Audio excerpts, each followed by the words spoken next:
Ito yung pagkakataon para ang iluklok po natin sa posisyon yung mga lingkod bayan na tunay na maglilingkod kahit walang eleksyon.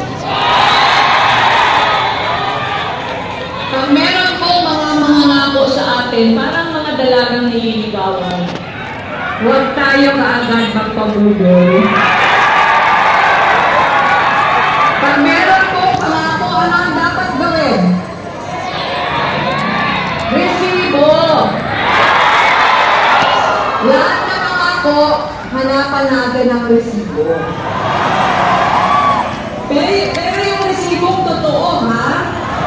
Hindi yung resibong fake news.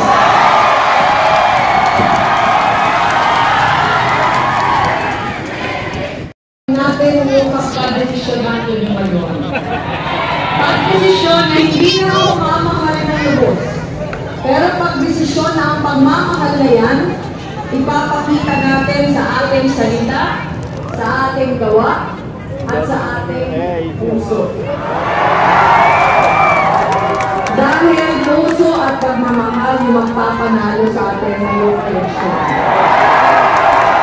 Huwag po tayong matatakot sa mga nakikita at kababasa natin. Dahil sa dulo po ng lahat, laging ang kabutihan talo ang kasamaan. Kaya lagi po tayo, magdasal tayo, pero